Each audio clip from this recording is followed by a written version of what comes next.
The Ice Age was a world of giants, but it demanded more than just immense size for survival.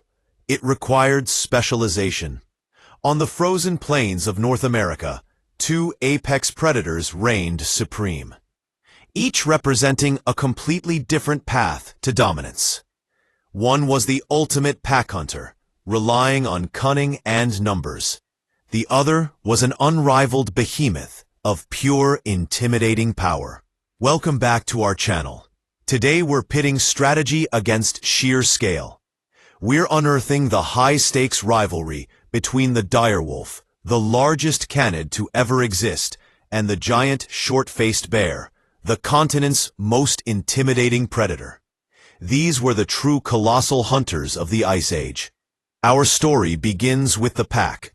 The direwolf, Canis dirus, roamed north America from about 125,000 years ago until the end of the last Ice Age.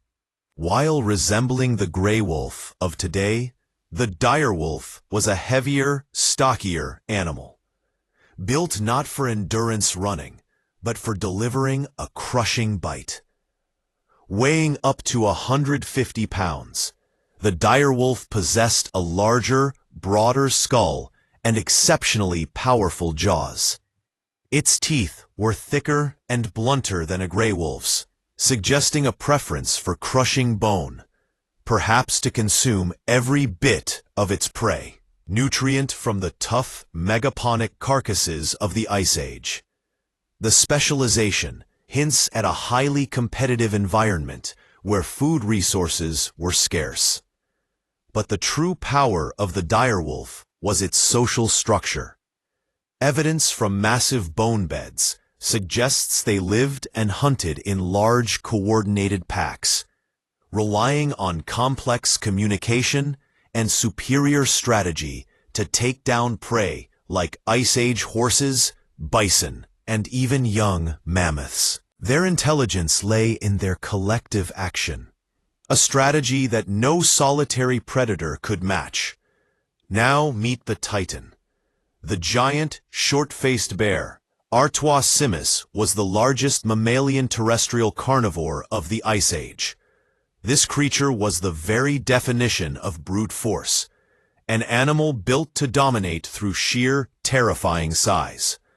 The short-faced bear stood up to 6 feet tall at the shoulder, on all fours, and an astonishing 12 feet when standing upright, easily weighing over 2,000 pounds. Its name comes from its short, broad muzzle, giving its face a unique, formidable appearance. Crucially, its limbs were long, built for speed and endurance, not just crushing power. Unlike many modern bears, the short-faced bear was built to cover massive territories. Its long legs suggested it could achieve surprising speeds and maintain a rapid pace across the vast Ice Age plains. Furthermore, its broad nasal opening and high shoulder placement gave it an unparalleled sense of smell, allowing it to easily locate distant carcasses across the horizon. While initially thought to be a pure predator, evidence suggests the short-faced bear was a hyper-efficient scavenger, omnivorous scavenger utilizing its size to steal kills from other predators. On the cold plains of the Ice Age, the direwolf pack and the solitary short-faced bear were locked in constant, brutal competition over a limited resource, fresh meat. This was a daily clash of intelligence versus intimidation. When the short-faced bear located a carcass, often one that a direwolf pack had recently brought down, its sheer size was its ultimate weapon. The bear's immense bulk and terrifying presence were usually enough to send the wolves scattering. No pack, no matter how hungry or numerous, could afford the risk of a confrontation with a bear that could dispatch a wolf with a single crushing swipe. The dire wolf's only defense was cunning and patience. They would often shadow the short-faced bear from a distance, waiting for it to finish or drag away enough of the carcass to allow the pack to safely feed on the remainder. Sometimes a desperate pack might engage in harassment tactics, attempting to distract the bear long enough for others to quickly snatch pieces of meat. It was a clear power dynamic. The wolf pack did the hard work of the hunt, and the bear took the lion's share. Despite their successful, albeit tense, coexistence, neither of these apex predators survived the end of the Pleistocene. Around 11,000 years ago, as the Earth warmed and the last ice age ended, both the dire wolf and the giant short-faced bear vanished. For the short-faced bear, specialization became a liability.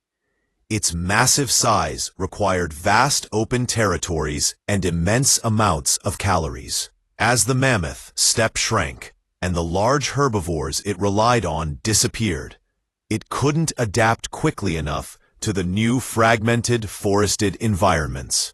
Smaller, more omnivorous bears replaced it. For the dire wolf, the issue was complex.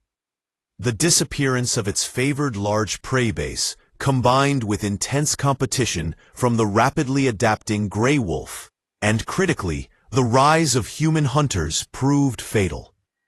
The dire wolf was heavily reliant on megafauna, a reliance that proved unsustainable in the changing human-dominated world.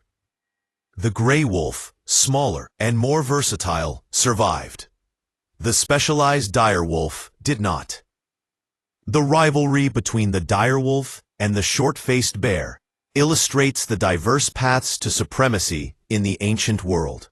It was a period defined by giants, where intelligence battled scale, and only the most adaptable survived the final great test of the Ice Age. Whose strategy do you think was superior? The direwolf strategy of cunning and numbers, or the short-faced bear strategy of immense, terrifying size? Share your thoughts in the comments below.